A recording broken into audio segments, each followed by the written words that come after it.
nuestra escuela dominical.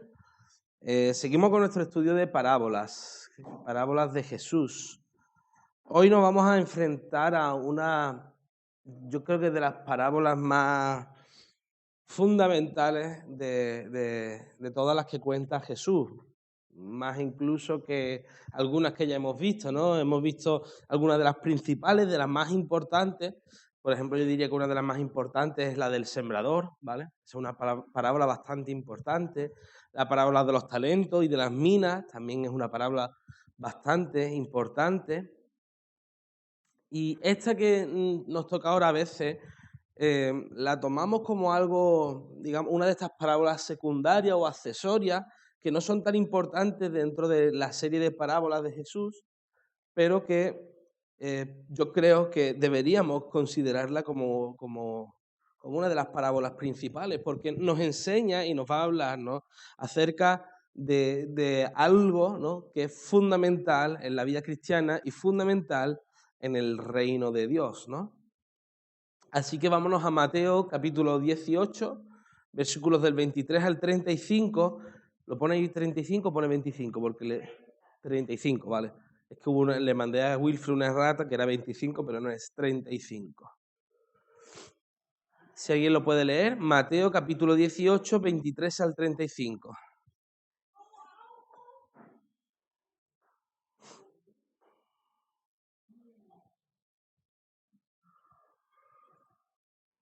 Por lo cual, el reino de los cielos es semejante a un rey que quiso hacer cuentas con sus siervos. Cuando comenzó a hacer cuentas, le fue presentado uno que le debía 10.000 talentos. A este, como no pudo pagar, ordenó a su señor venderle, junto con su mujer e hijos y todo lo que tenía, para que se le pagara la deuda. Entonces, aquel siervo, postrado, le suplicaba diciendo: Señor, ten paciencia conmigo y yo te lo pagaré todo. El señor de aquel siervo, movido a misericordia, lo soltó y le perdonó la deuda. Pero sabiendo aquel siervo, halló a uno de sus consiervos que le debía 100 denarios, y agarrándolo lo ahogaba, diciendo: págame lo que me debes. Entonces su consiervo, postrándose a sus pies, le rogaba diciendo: ten paciencia conmigo y yo te lo pagaré todo. Pero él no quiso, sino que fue y lo echó en la cárcel hasta que pagara la deuda. Viendo sus consiervos lo que pasaba, se entristecieron mucho y refirieron a su señor todo lo que había pasado. Entonces, llamándolo a su señor, le dijo: siervo malvado, toda aquella deuda te perdoné, porque me rogaste. ¿No debías tú también tener misericordia de tu consiervo, como yo tuve misericordia de ti? Entonces su señor, enojado, lo entregó a los verdugos hasta que pagara todo lo que le debía. Así también mi Padre Celestial hará con vosotros si no perdonáis de todo corazón cada uno a su hermano sus ofensas. Vale, hasta ahí vamos a leer, ¿vale? Hasta ahí vamos a leer. Nos vamos a recordar, ¿no? Vamos a recordar un poquito porque estamos oxidados, venimos de las Navidades, ¿no? Todavía estamos con la mente puesta en el año 2023. Nos equivocamos cuando escribimos, ¿no?, las fechas todavía, ¿no? Entonces vamos a recordar qué es lo que hacemos normalmente cuando comenzamos a hacer un estudio de parábolas o de cualquier otro texto de la Biblia. ¿Qué es lo primero que tenemos que hacer? Mirar el contexto, ¿no? ¿Dónde se encuentra este texto? ¿Qué ha pasado para que Jesús contara esta parábola? ¿Dónde pensáis que puede estar el contexto? Echando una vista de pájaro así alrededor. Al principio, cuando los discípulos van a él y le hacen una pregunta, y él entonces responde. ¿Es ahí? ¿Dónde está? En el 18:1. 18:1. ¿Desde ahí? ¿Estáis de acuerdo? ¿Desde un poco antes? ¿Un poco después?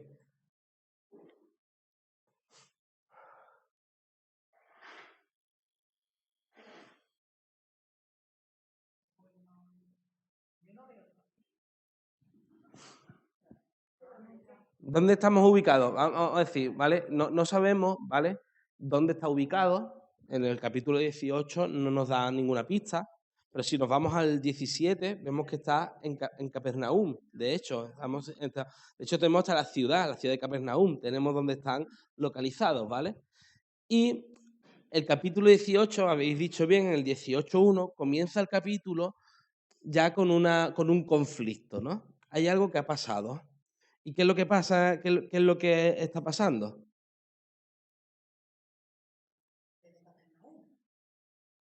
Sí, no, desde Capernaum, pero el versículo 18, que lo ha dicho Andrea, que lo ha dicho bien, hay algo que está pasando, ¿no? Un conflicto que se empieza a abrir. Los discípulos de Jesús estaban discutiendo, diciendo quién es el mayor del reino de los cielos. Seguramente esta discusión, de hecho, no es una discusión nueva, ¿verdad? O una discusión que se repite y la vemos varias veces en los evangelios, ¿no? Que los discípulos, los 12, se supone que son los 12, pero seguramente más de los 12, se peleaban entre sí, ¿no? Discutían entre sí quién iba a ser el que iba a ser el mayor del reino de los cielos, ¿no? Pero tenemos que tener en cuenta que la mentalidad de ellos era de que cuando Jesús iba a ser, era el Mesías y él es el que iba a instaurar el reino de los cielos literalmente en la tierra, ¿no? Que él iba a sentarse en el trono de David, que era el trono que le correspondía, iba a expulsar a los romanos y él iba a gobernar y a reinar para siempre. Y un rey necesita unos ministros, ¿no? Como en España, que tenemos el reino de España, tenemos nuestros ministros.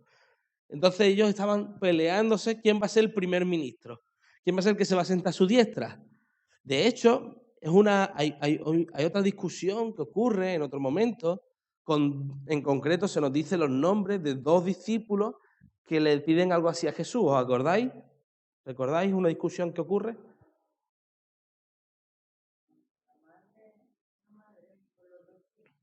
¿Y quién eran esos dos hijos? ¿Acordáis? Santiago y si era una madre y era la misma madre para los dos hijos por el hermano de Santiago, ¿no? Santiago y Juan. Santiago o Jacobo, ¿vale? Santiago y Jacobo es el mismo nombre. Santiago es latinizado, españolizado, ¿no? Y Jacobo es el nombre más hebreo, ¿no? Santiago y Jacobo se están peleando, ¿no? O van a su madre. En unos evangelios nos dice que son ellos mismos, y en otro es la madre, ¿no? Que va, le dice, mamá, dile tú al Señor. Se acerca a la madre y dice, Señor, a mis hijos, cuando tú vengas en tu reino, uno a tu derecha y otro a la izquierda. Y Jesús le dice, esto no es a mí dártelo, no, yo no te lo puedo dar. Esa es la de por la tarde.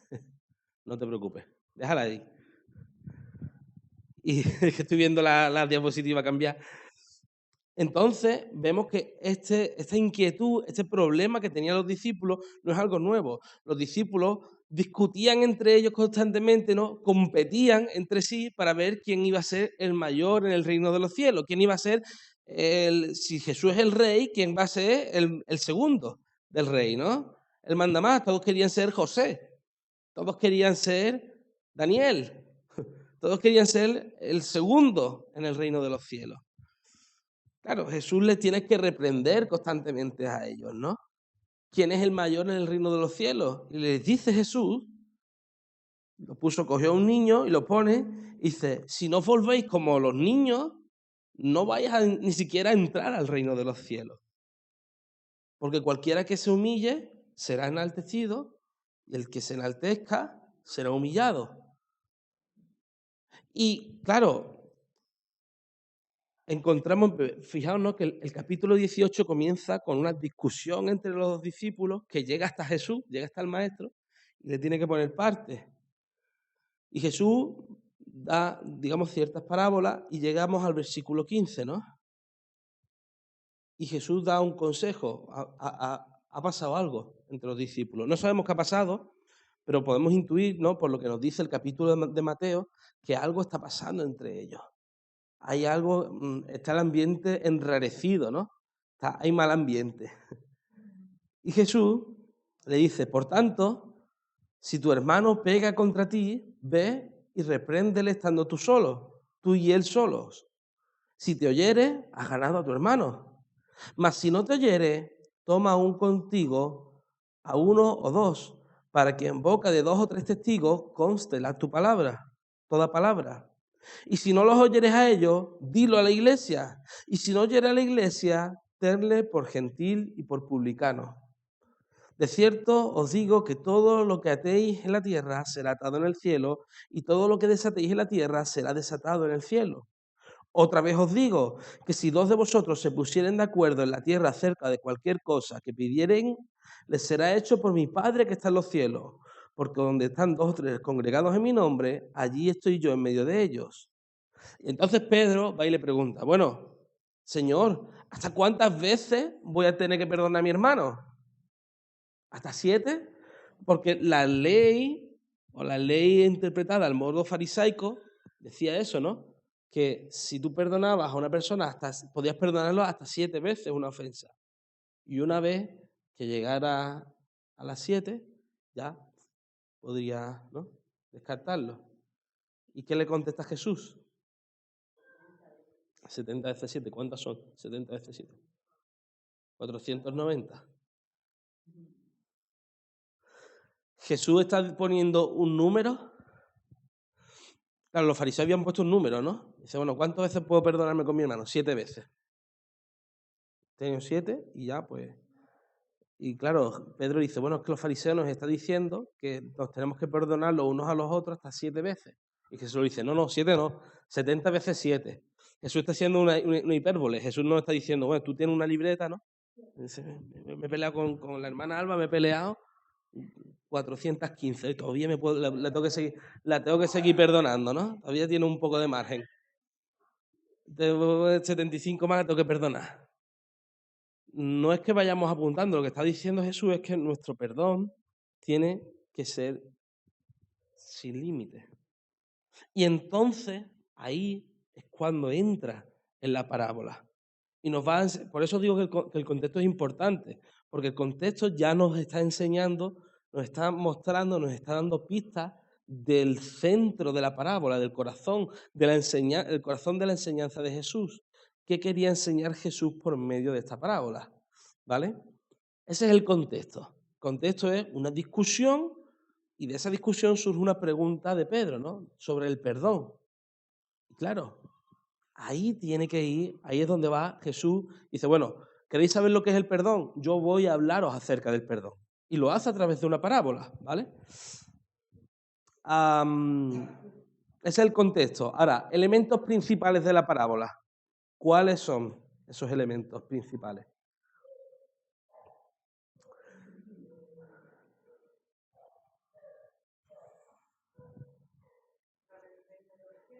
Vale, eso vemos una cosa, ¿vale? Una cuestión, que se me ha olvidado. ¿Qué tipo de parábola es?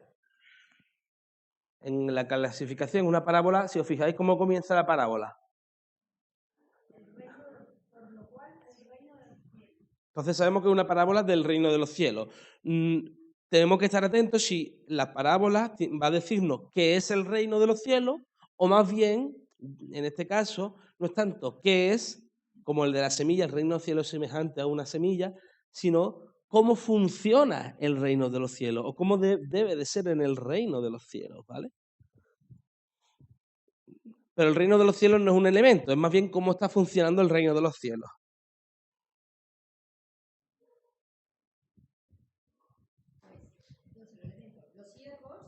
Vale, elementos. Y apuntad lo que veáis vosotros, ¿vale?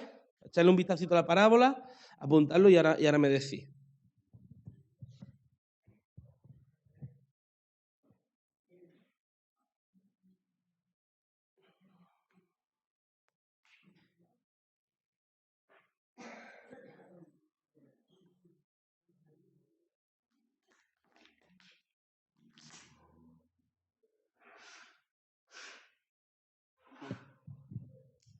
Vale, el primer elemento, encontráis, más o menos habéis visto algunos de los elementos. Vale, ¿quién me dice uno? El rey. ¿Estáis de acuerdo con que el rey es uno de los elementos principales de la parábola? ¿Sí? ¿Alguien que habla ahora que haya para siempre? Que diga que no. Ujú.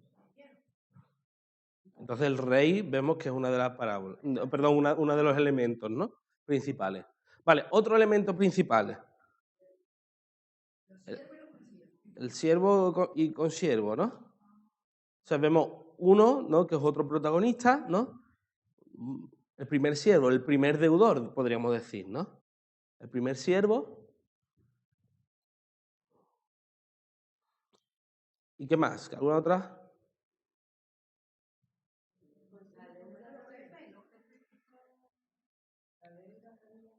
La deuda podríamos ponerla, yo no la he puesto, ¿vale? Como elemento principal. La deuda simboliza algo, representa algo, ¿vale? Pero no es un elemento principal, pero lo podéis poner como un elemento accesorio, secundario. Es importante, pero no tanto, ¿vale? No es uno de los principales, pero es importante también, ¿vale? Y el segundo siervo también es otro elemento, ¿vale? Entonces, fijaos también que además de ser una parábola del reino, sería una de las que dijimos parábolas tríadas. ¿Os acordáis? Estas tres parábolas, el hijo pródigo se ve muy claro, ¿no? El padre, el hijo mayor y el hijo menor. Y esa ocurre lo mismo, ¿no? El rey, el primer siervo, el deudor, y un segundo siervo que aparece. Son parábolas que tienen tres elementos. Normalmente uno de ellos es superior, ¿no? al resto, ¿no? Una figura de autoridad. En este caso, un rey, ¿vale? Tenemos los elementos, ¿no? La deuda lo podéis poner también porque algo representa, pero no es de los principales, pero podéis ponerlo, no hay problema. Ahora, la pregunta siguiente, ¿qué representa cada elemento? ¿El rey a quién representa en la parábola? ¿A Dios? Dice Andrea. Dice tú. Es que yo veía un poco porque si el rey es muy importante, no es al rey al que se le debe la deuda, es a un jefe, ¿no? Vale, ahora hacemos ahora os hago un pequeño resumen, teatralización de la parábola para los elementos. O sea, para los elementos, perdón, para la interpretación. Ahora para aclarar algunas cosas, porque a veces podemos confundirnos, ¿no? El rey, vamos a dejar los elementos, ¿vale? Y cuando nos metamos en la interpretación iremos colocando quién es quién, ¿vale? Iremos descubriendo quién es quién, ¿vale? Bueno, la parábola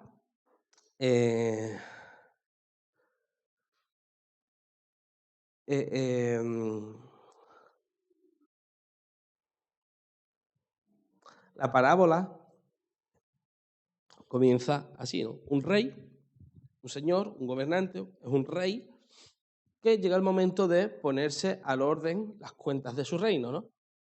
Como el fin de año, ¿no? Como llega Hacienda, ¿no? Y va a ponerse a cuenta con sus siervos. Y empieza a llamarlos unos a unos a pedirles cuentas. Y uno de ellos aparece con una deuda extraordinaria. Ve que en su libro de cuentas este siervo le debe 10.000 talentos. ¿Esa cantidad es mucha o es poca? Muchísimo, dijimos que un talento era Ajá. 10.000 talentos era una cantidad astronómicamente fabulosa, increíblemente, ¿vale? Entendemos, ¿vale? Como las monedas, igual que hoy en día también pasa, el talento con el tiempo fue cambiando de valor, ¿vale? Pero si cogemos lo que nos decía Flavio Josefo, que es un historiador judío romano de ese tiempo, más o menos en esa época, un solo talento, equivalía a 10.000 denarios. Un denario, recordad que un denario era el salario medio, el salario de un trabajador por un día de trabajo.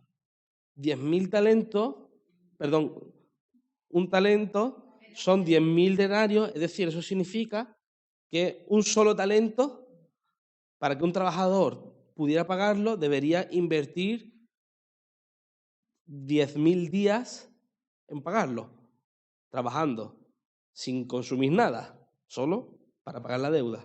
Ahora, 10.000 talentos, ¿cuántos son? ¿Cuántos denarios son? 100 millones de denarios. 100 millones de denarios. Lo suficiente para comprar 200 toneladas de plata. Con ese dinero se podrían comprar 200 toneladas de plata en aquel momento, ¿vale? Para que un obrero, para que hagáis una idea de la deuda que tenía este hombre, para que un obrero normal, ¿vale? Aquí se entiende que es un funcionario del reino, ¿vale? Que tiene esa deuda con el rey. No sabemos cómo, no se nos dice cómo, pero para que un obrero lograra pagar esa deuda trabajando todos los días e invirtiendo todo el tiempo, todo su dinero en pagar la deuda sin consumir nada, ni para comer, ni para sus gastos, ni para su familia, ¿sabéis cuánto tiempo necesitaría un obrero para pagar esa deuda? Aproximadamente, ¿vale? Unos 274.000 años. 274.000 años para pagar esa deuda. Nos damos cuenta de la deuda, lo grande que es, ¿no? Es imposible de pagar, es una deuda impagable, literalmente. No sabemos cómo habría hecho el malgasto que habría hecho este hombre para hacer ese agujero en el reino. Es un agujero muy importante, ¿vale? De hecho, la provincia de Siria, que fue una de las provincias romanas más ricas, en un año, más o menos, el presupuesto que tenía, ¿no? O los impuestos recaudados de toda la provincia eran de aproximadamente unos 2.000 denarios. O sea, ni siquiera eran los 10.000. Un agujero bastante importante esta deuda que tenía este hombre con el rey. Y el rey se da cuenta y dice, oye, págame, que aquí este agujero, ¿cómo lo has hecho? Tienes que pagarlo, tú tienes que saldarlo tú. Y el hombre le dijo, mira, que no tengo para pagar. Y el siervo le dice un discurso, fijaos, ¿no? Versículo 26. Señor, ten paciencia conmigo y yo te lo pagaré todo. ¿Pensáis que le iba a pagar todo? De hecho, el rey lo que planeaba era venderle a él, a su mujer y a sus hijos para pagar la deuda. Esto es algo, de hecho, esto es una cosa importante, porque esto estaba prohibido en el judaísmo. No podías vender a una persona libre como esclavo para pagar las deudas en el mundo judío. Sin embargo, en el mundo romano sí. En el mundo romano, de hecho, se daban los casos de que personas que habían tenido una deuda muy grande se podía incluso vender a sí mismo como esclavo para huir de sus acreedores, ¿no? Es que me van a meter en la cárcel o me van a matar. Entonces, para evitar esto, yo me vendo a una persona que es más rica y digo, mira, debo X cantidad de dinero, yo me voy a vender, yo voy a ser tu esclavo durante los próximos 5 años. Y seré tu esclavo. Después de los 5 años vuelvo a ser libre, sin deuda, pero tú pagas la deuda. Y esto era muy normal, ¿no?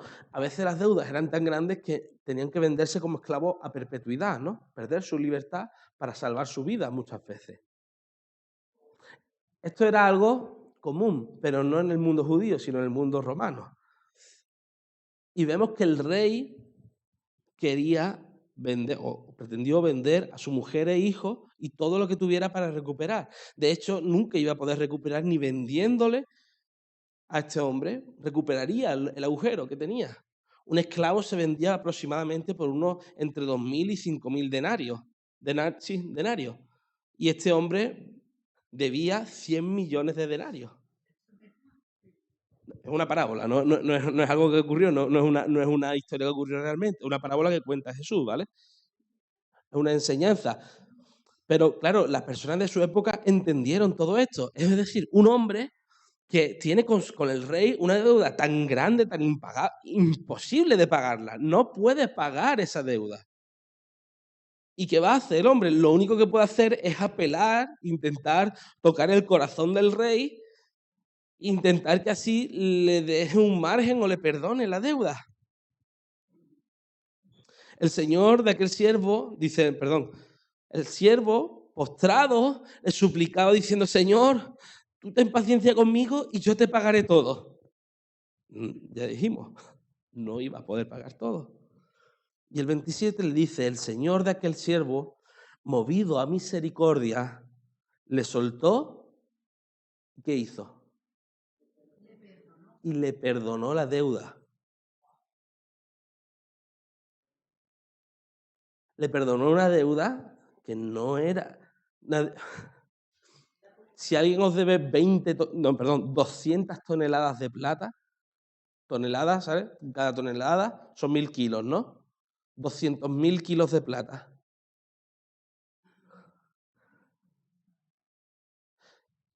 Tenemos en cuenta una cosa, que cuando una persona perdona a otro una deuda, el dinero no aparece mágicamente. De nuevo, lo que está haciendo el rey, ¿qué es? Asumir él mismo la deuda. El dinero sigue faltando. El dinero sigue siendo necesario. ¿Qué hace el rey? Yo te la perdono, yo asumo esa deuda. Yo la asumo por ti. No te preocupes, yo la asumo, te perdono. Imaginaos, ¿no? Este hombre saldría allí, dando, como se dice aquí, ¿no? Dando palmas con la oreja, ¿no? Súper contento. ¿Alguno de aquí tiene hipoteca en su casa? ¿Habéis pagado ya todas las casas? Qué bien. ¿Alguno tiene hipoteca? Pero habéis tenido hipoteca, ¿verdad? Habéis tenido hipoteca en vuestras casas, casi seguro, ¿no? Imaginaos, ¿no? Que cuando estabais en los momentos de pagar la hipoteca, hubiera venido alguien del banco, el director de la sucursal, y dice, no os preocupéis, yo te la voy a pagar. No me debes nada, te vas libre. A ese hombre, vamos, ¿no? Besando por donde camina, ¿no? Como se dice. Uy, que es persona más generosa, ¿no?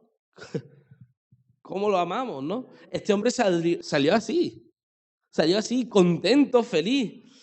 Y saliendo, ¿no? De ver al rey por el pasillo, se cruza con uno. Espérate. Saliendo, se cruza con uno y dice, halló uno de sus consiervos que le debía 100 denarios. 100 denarios, como hemos dicho, cada denario es un jornal de un trabajador. Lo que le debía a este era aproximadamente unos 3 meses y medio, poco más de 3 meses, 3 meses y 10 días. Le debía. ¿Y qué hizo este hombre? Dice, mira, como me han perdonado una deuda muy grande, yo también te voy a perdonar la tuya. ¿No? Dice que lo cogió del cuello y lo ahogaba y le decía, págame lo que me debes. Ahora, págamelo ya. Entonces su consiervo, postrándose a sus pies, le rogaba diciendo, ten paciencia conmigo y te lo pagaré todo. Fijaos que es importante esto, la parábola, que el discurso de uno y de otro es el mismo. Es exactamente el mismo. Por favor, ten paciencia conmigo y yo te lo pagaré todo. Y este podía pagarle la deuda, ¿no? Está claro que él le podría haber pagado la deuda. Pero él no quiso y fue y lo echó en la cárcel hasta que pagase la deuda.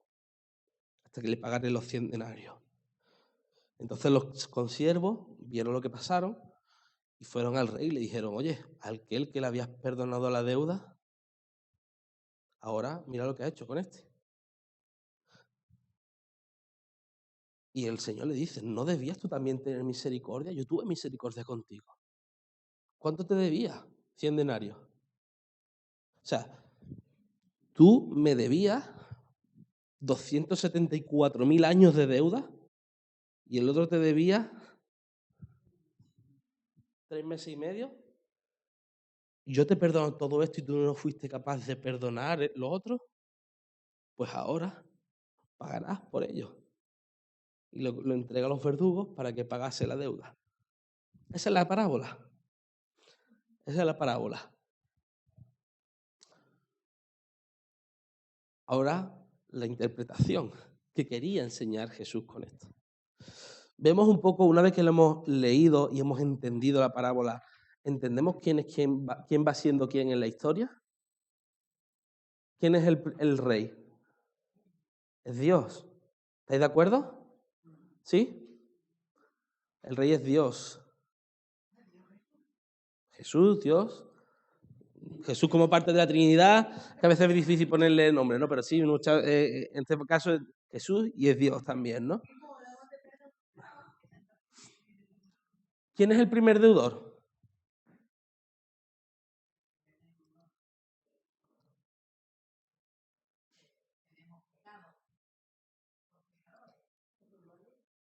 ¿Pero quién? ¿De los humanos quién?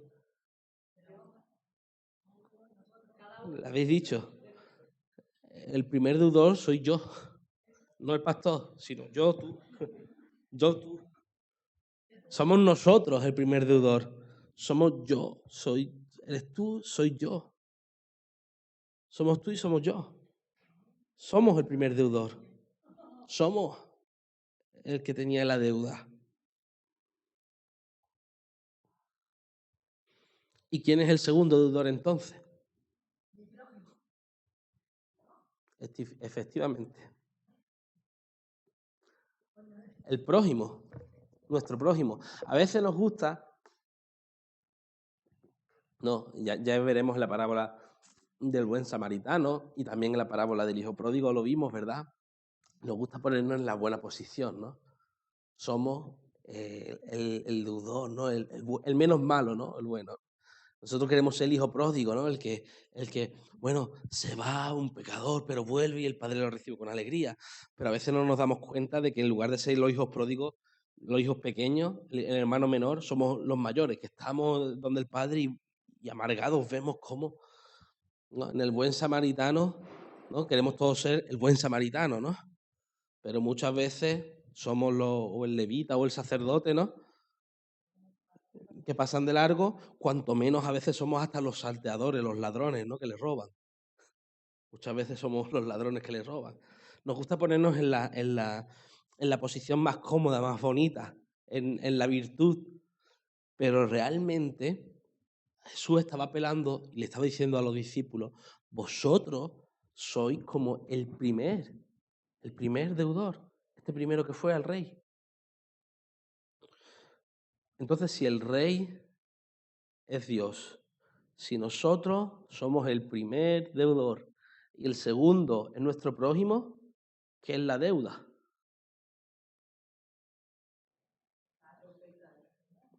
Pecado, / ofensa, / conflicto, etcétera, etcétera.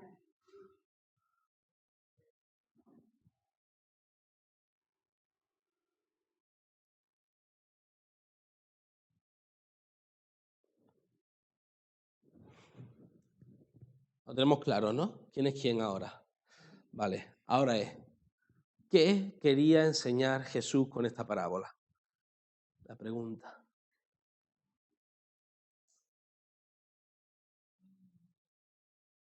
Jesús está diciendo que perdonar es algo moral, un deber moral. Jesús no está diciendo tanto que fijaos, no quiere decir tanto que es un deber moral el perdonar, sino una muestra. A veces pensamos esto, ¿vale? El perdonar es de buen cristiano, ¿verdad? ¿Estamos todos de acuerdo? Sí. Tenemos que perdonar. Y es de buen cristiano el perdonar. Pero ¿es una obligación moral? ¿Entendéis lo que quiero decir?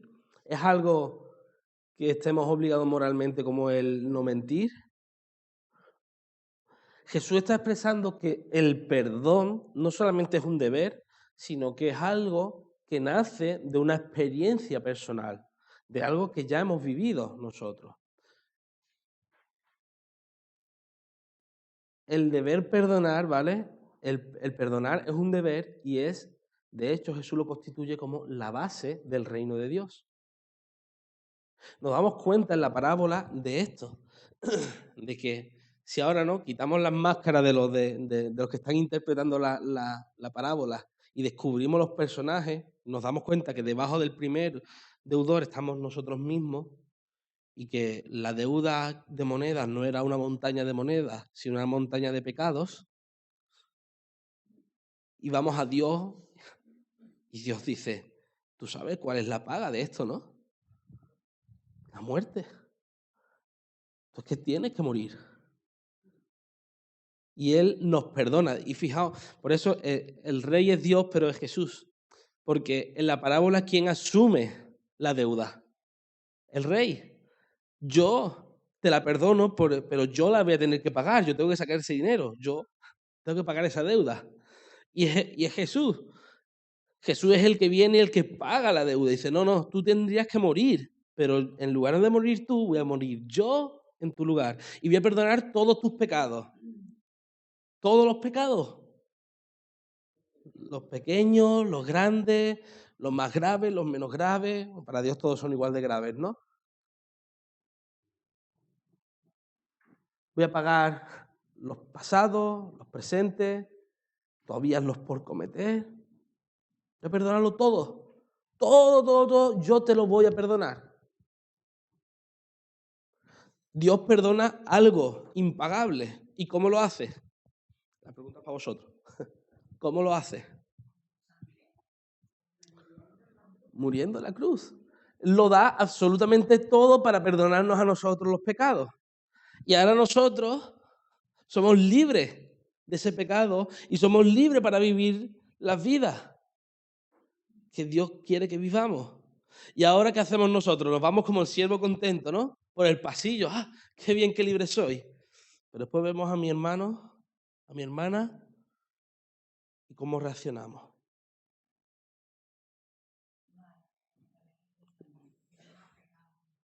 Lo cogemos del cuello, ¿no? Digo, pecador, pecadora, pero no es contra Dios el pecado que nosotros les reclamamos. Fíjate que la deuda no es para con Dios. No está hablando aquí de que juzgamos a las personas por ser pecadores contra Dios. Juzgamos a las personas no por lo que le deben a Dios, sino por lo que nos han hecho a nosotros mismos, por el daño que hemos sufrido. Es que me dijiste esto y me molestó. Es que has hecho aquello y aquello me duele. Años y años y años. Hermano, estamos conscientes de que hay familias muchas veces que se tiran 20, 30 años sin dirigirse a la palabra. ¿Qué ocurre? Esa no es la base del reino. Hermano, ¿qué pasa esto en familias no creyentes? Es hasta esperable, ¿no? No lo podemos esperar, normal. No tienen al Señor, no tienen el Espíritu Santo, no tienen los varones del reino. Pero que pase en familias creyentes, ¿cómo es posible? Es que eso pasa con hermanos en la iglesia. Que a veces ni se dirigen la palabra ni se saludan. ¿Cómo es posible esto? ¿Cómo es posible que nosotros estemos olvidándonos de esta base, de este cimiento del reino de Dios? No podemos. No podemos ser llamados cristianos y no perdonar. Esta es la base del reino de los cielos. Dios nos perdona algo impagable y nosotros no somos capaces de perdonarnos entre nosotros. Pensáis, y de hecho, el rey fíjate, ¿no? Fijaos una cosa, hermano, el rey la misericordia que tiene con él. El rey podría haberle dicho a este primer siervo, vale, te voy a dejar libre, pero, ojo, la deuda tiene que ir bajando, ¿eh? Poco a poco, mucho a mucho, tú te buscas la forma, pero la deuda que baje. Estaba en su derecho, ¿verdad? Pero la parábola lo que nos dice no es que el rey le dejara la deuda. Bueno, te dejo libre, no te castigo, que es lo que te mereces, pero me debes la deuda. El rey dice que le perdona la deuda, le quita la deuda sin condiciones. Venga, borrón y cuenta nueva, vamos a hacer como si nada hubiera pasado. Le quito la deuda totalmente. Esa es la base en la cual nosotros tenemos que perdonar. Esa frase hecha de perdono pero no olvido. ¿Habéis escuchado esa, no? O olvido, o a veces no. Bueno, olvido y no perdono es más difícil, ¿no? Pero perdono y no olvido, sí. Esa frase hecha es una frase errónea. Cuando tú perdonas, tú partes de la base, como si esto no hubiera pasado. Como si no hubiera pasado, pasamos borrón y cuenta nueva, es lo que le dice el rey. Borrón y cuenta nueva. Pues lo mismo, borrón y cuenta nueva. Se espera de nosotros que hagamos lo mismo que hemos recibido. Exactamente. El Señor nos ha perdonado todos nuestros pecados, hermanos. Y a veces no perdonamos, ¿no? que Andrea me pisó el otro día con la bota, ¿no? Y yo andando para atrás y me pisó. Y no, por eso no se va a perdonar. Cuando pueda, espera que le salga el callo, que le sale a ella, que no tiene, pero bueno, los pies muy bonitos. Le salga el callo y cuando le salga el callo voy y le voy a pisar yo ahí, que es donde le duele. A veces somos así. Y no nos olvidemos, y hermanos, fijaos, ¿no? Que eso ya, que todo esto que estamos hablando ya es parte de la aplicación, ¿no? Fijaos cómo acaba. Y esto tendría que ser una alarma para todos nosotros. Fijaos cómo acaba el último versículo, versículo 36, cómo acaba el capítulo 18. Leedlo, por favor. Que alguien lo lea. Sí, perdón, el 35. No, he dicho 3. Así también mi Padre Celestial hará con vosotros, no perdonáis de todo corazón cada uno de sus hermanos. Esa es la clave. Hermanos, cuando vayamos ante el tribunal de Dios y le digamos, no, Señor, yo es que estoy limpio por la sangre de Cristo, ¿no? Estoy libre de mis deudas. Dice, bueno, y tú, vale, vamos a ver, y las deudas que tuvieron, ¿tú cómo las cobraste? ¿Tú las perdonaste o lo mandaste a ejecutar? Mandaste ¿no? A que echar a la hipoteca, ¿no?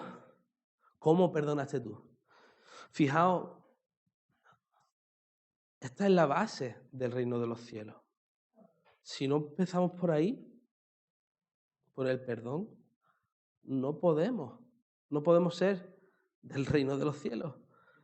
Y Jesús lo dice esto en un contexto, recordad, donde no está diciendo Jesús como una enseñanza más, había habido un conflicto entre los discípulos, a tal punto que Pedro tiene que decir, bueno, ¿cuántas veces tengo que perdonar yo a mi hermano? De hecho, su hermano estaba entre los 12, estaba Andrés entre ellos. ¿Cuánto tengo que perdonarlo? ¿Hasta 7 veces? Jesús dice, no, hasta 7 no, hasta 70 veces 7. No 7, 70 veces 7.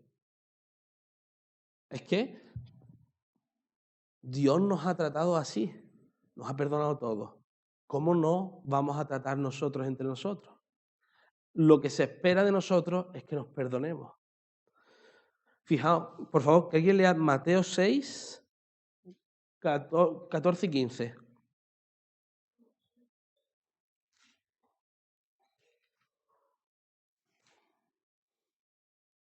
Porque si perdonáis a los hombres sus ofensas, os perdonará también a vosotros vuestro Padre Celestial.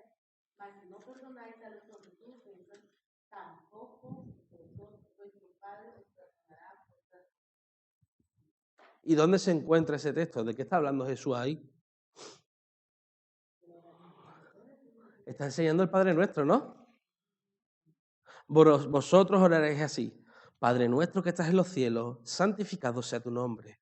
Venga tu reino. Hágase tu voluntad como en el cielo, así también en la tierra. El pan nuestro de cada día, dánoslo hoy. Y perdónanos nuestras deudas, como también nosotros perdonamos a nuestros deudores. En el reino de los cielos funciona así. Ojo, y lo dice Jesús, ojo, ¿cómo miráis a los demás? Porque con la misma medida que miráis a los demás, vosotros seréis medidos. Con lo mismo que estáis reclamando vosotros a los demás, a vosotros os va a reclamar. Ojo.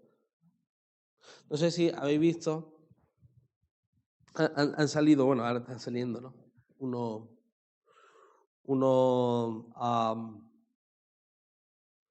Una lista de personas, no sé si lo habéis visto, de un tal Jeffrey Epstein. ¿Habéis visto esto? ¿No? Jeffrey Epstein es un inversor estadounidense muy conocido, muy famoso, muy rico. Y él saltó a la infamia más que a la fama porque se descubrió que durante los años que él había sido uno de los inversores más importantes de Estados Unidos, conocido por tener amistades con muchas personas influyentes e importantes. Durante esos años había tramado una amplia red de prostitución infantil, de abusos de menores. Llevaba a chicas especialmente, a chicas menores de edad, a orgías, y las obligaba a tener relaciones sexuales con hombres adultos y mujeres adultas también, por cierto. Y en la lista ha aparecido una serie de nombres, ¿no? Algunos son simplemente, bueno, alguien preguntándole si tal persona estaba y aparece esta persona, él se le nombra, pero no tiene nada que ver, y otros sí se ha demostrado que tenían que ver.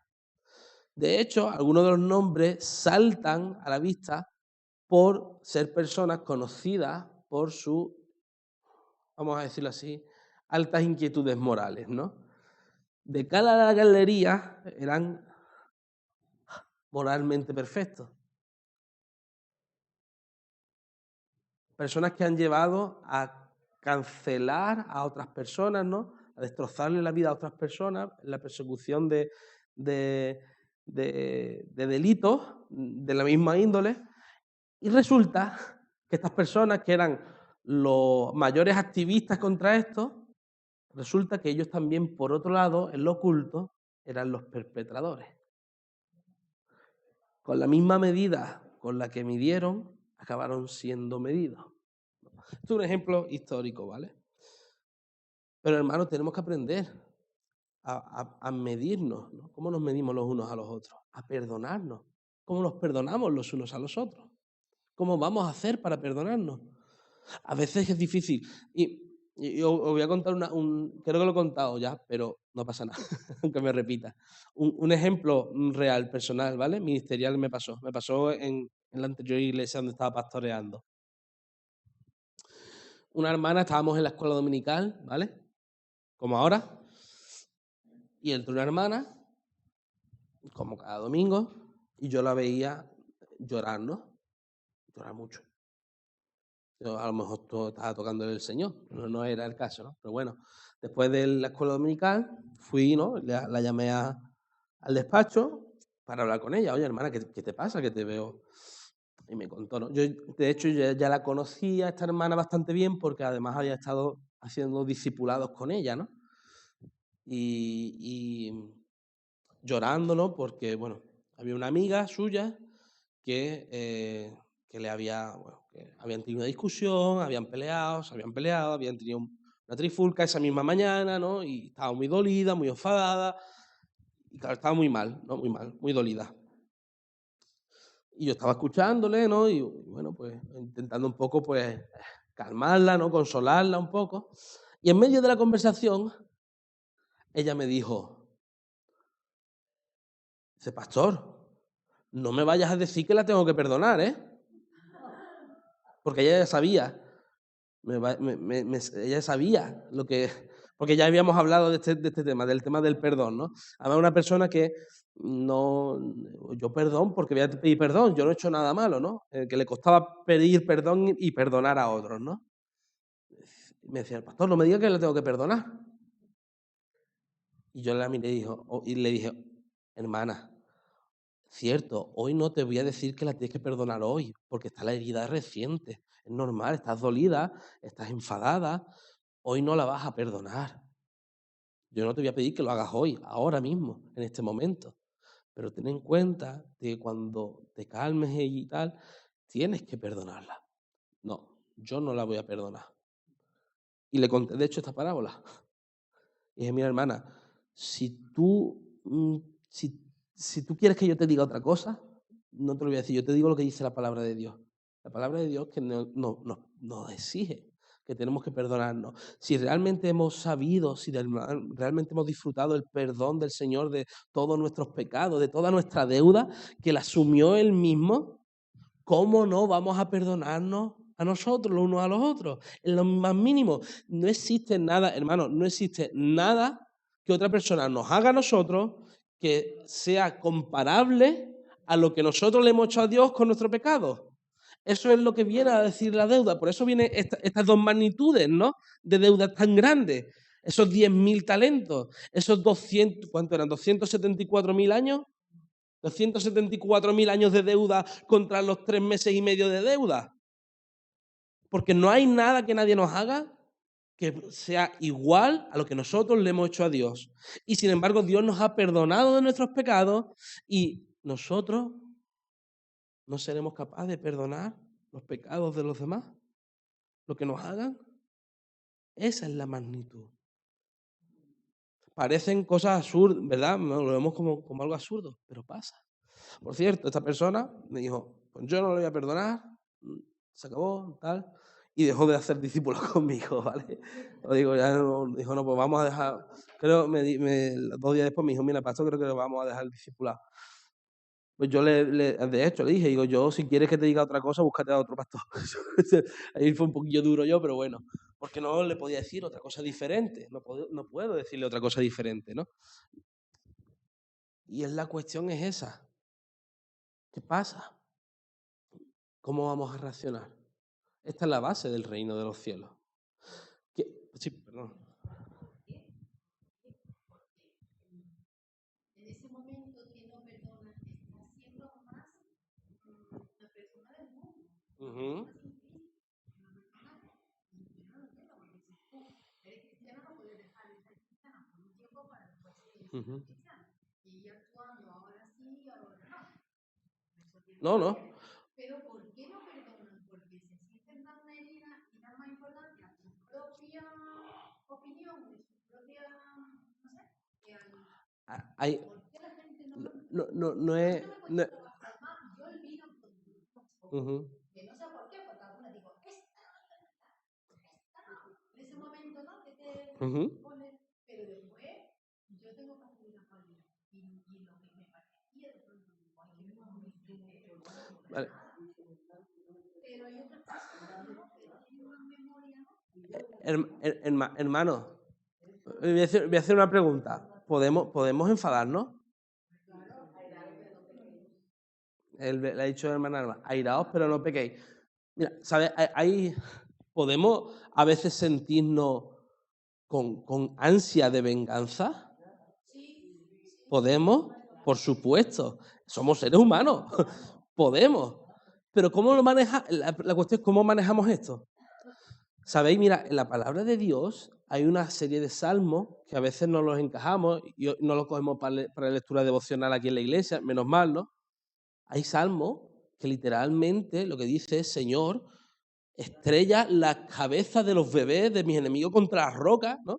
Mata a los hijos de mi enemigo, a sus hijos recién nacidos, reviéntalos contra una roca.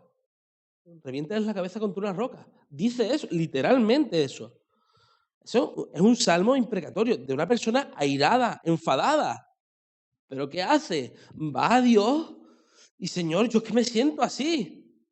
Pero los salmos esos acaban normalmente en un momento de calma, de paz, de serenidad. Claro, es normal. Yo le dije a la hermana, es normal que estés herida y que te sientas, no te voy a perdonar. Bueno, de hecho, al cabo del tiempo se reconciliaron, ¿no? Después, ¿no? Lo entendió después. Pero es normal, nos podemos sentir airados, nos podemos sentir enfadados. Esto pasa, ¿no? Y decimos, no, ahora no. A vosotros habrá pasado discutiendo incluso con vuestra propia familia, ¿no? Yo le he dicho, mira, ahora no voy a hablar de este tema, porque no estoy en un momento para poder contestarle con serenidad, ¿no? Después, pues, me calmo, pienso, algo que... bueno, ahora vamos a hablar de esto. Ahora que estamos calmados, ahora que podemos tratar este asunto. Y cuando nos nos duele, sí, decimos, no vamos a perdonar esto. Pero, tenemos que llegar al perdón. Si no llegamos al momento de perdón, algo está pasando. Y algo feo está pasando. A veces nos acusamos que como somos humanos, en eso nos acusamos muchísimo. ¿Sí? Pero cuando es cristiano, ha comprendido que el Señor ha perdonado el Espíritu Santo está para algo. Y humanamente es verdad que casi algunas cosas son imposibles de perdonar. Vamos, yo lo he vivido, tú lo sabes, con un hermano precisamente que no era creyente. Y era algo muy difícil de perdonar lo que hizo. El daño tan grande que yo sabía que por parte de él nunca íbamos a restaurar esa relación. Pero el Espíritu Santo me usó para que eso se perdonara de una manera tan fuerte que yo no era mérito mío. No. Humanamente no era mérito mío. Eso era el mérito del Señor, del Espíritu Santo.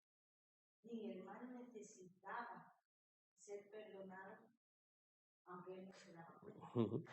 Mira. Y hoy en día puedo decir, gracias a Dios, la relación tan buena, tanto amor como hay.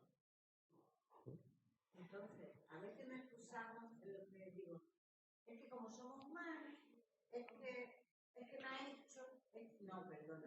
Si tienes el Espíritu Santo y te pones en manos del Espíritu Santo, va a guiar para que toda relación se restaure y se perdone, sea lo que sea.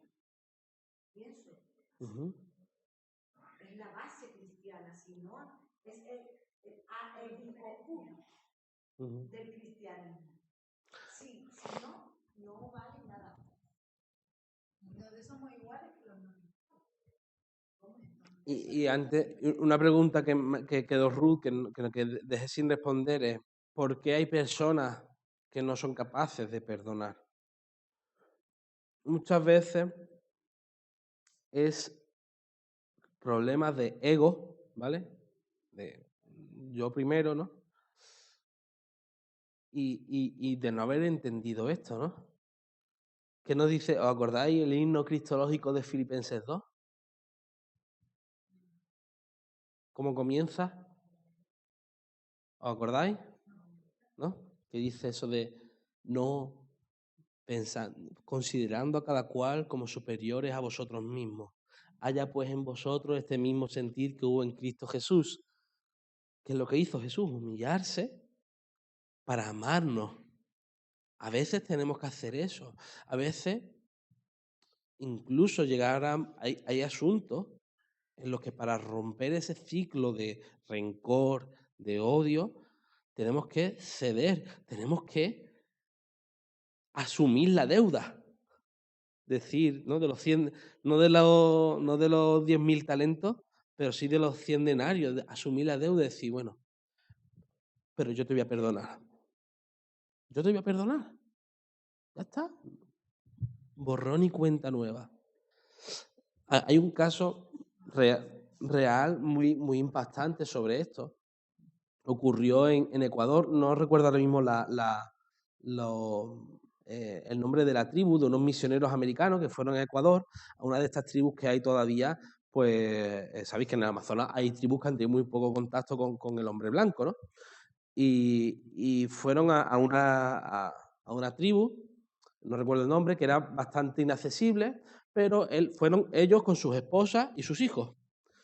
Y los hombres tomaron contacto con la tribu y en principio bien, había amistad y todo, pero hubo una serie de conflictos dentro de la tribu y la culpa se la echaron a los misioneros, ¿no? A los blancos, es culpa del hombre blanco. Entonces, de hecho, fueron los indígenas a por los misioneros que estaban allí. Ellos, los misioneros, claro, los veían que habían tenido buenos contactos, se habían intercambiado regalos, estaban aprendiendo un poco del idioma. Cuando llegaron ellos les saludaron y los indígenas, ¿sabéis lo que hicieron? Los mataron. Mataron a todos los hombres. Los asesinaron. Fueron apareciendo, ya las mujeres fueron encontrando el cuerpo de sus maridos en el río. No recuerdo la tumba, es una historia además bastante famosa y cuando lo diga lo recordaré. ¿Y qué las mujeres podrían haberse vuelto a sus países? ¿A su país? Bueno, aquí no, ya está, nos han matado los maridos. Ellas decidieron quedarse y criar a los hijos y seguir hablándoles del evangelio a esta tribu. ¿Y sabéis qué es lo que pasó? Que al final se convirtieron, toda la tribu. Y de hecho, uno de los hombres que había matado a otro, adoptó a uno de los hijos del que había asesinado. Y el hijo le consideraba como su padre, como su propio padre. Lo amaba como si fuera su propio padre. Al asesino de su padre. Eso solo lo puede hacer el Señor, esa reconciliación, esa unión. Y él, el hombre, decía que eso fue el mayor error de toda su vida, haber asesinado a este hombre. Estaba arrepentido, estaba quebrantado, estaba como ¿no? Pidiéndole, por favor, perdóname la deuda y yo te pagaré todo. ¿Y qué hizo esta familia? ¿Qué hizo este hijo? Le dio un abrazo. Dijo, no, estás perdonado, yo asumo la deuda. Eso lo hace en el Señor. Si no somos capaces de perdonar, y os digo, hermano, es normal a veces, algo grave y que ha pasado hace poco, es normal que nos cueste un tiempo. Tenemos como el duelo cuando una persona muere, ¿no? Tenemos un tiempo de duelo, de aceptación, ¿no? Hay un tiempo. Pero al final del camino, lo que tiene que haber es perdón y restauración. Si no lo hay, vemos lo que nos enseña la palabra. Jesús es severo y es claro con el juicio. Si no perdonáis vuestras ofensas, si no perdonáis vuestras deudas, ¿cómo vais a esperar que Dios os perdone la deuda tan grande que tenéis con Él? Así que, hermanos, no es solamente un imperativo moral, es un deber cristiano el perdonarnos. Y hablaremos porque hay varias parábolas acerca del perdón, ¿vale? Pero entendemos, ¿no?, que esta base, por eso os digo que esta es una de las parábolas bases. Porque pensad esto, ¿cómo vamos a ser la buena semilla que da a 10, a 100, a 10, a 50 y a 100 frutos, ¿no? El buen fruto a 10, a 50 y a 100 si no somos capaces de perdonar? ¿Cómo? No podemos. ¿Cómo vamos a edificar nuestra casa sobre la roca, ¿no? Si nos falta el perdón. ¿Cómo? No podemos. El perdón para con Dios y el perdón también para con nosotros. No sé si tenéis alguna pregunta, ¿queréis aportar algo más? Alba, por favor. Por tanto, si traes tu ofrenda al altar y ahí te acuerdas de que tu hermano tiene algo contra ti, deja ahí tu ofrenda delante del altar y anda, reconcíliate primero con tu hermano y entonces ven, presenta la ofrenda. O sea que hasta el día con el Señor hay que perdonar. De hecho, claro, esto lo dice también el Señor, ¿no? Y nos dice, decid que amáis a Dios y aborrecéis a vuestros hermanos, hipócritas. ¿Cómo vais a decir que amáis a vuestro Padre que está en los cielos que lo veis y a vuestro hermano que está en la tierra que lo veis? ¿No os lo amáis? Eso es hipocresía pura y dura. No podemos, somos incapaces. Bueno, hermano, como ya han llegado los niños, los jóvenes, vamos a ir terminando aquí. La semana que viene no os digo la parábola porque tengo lo mismo, estoy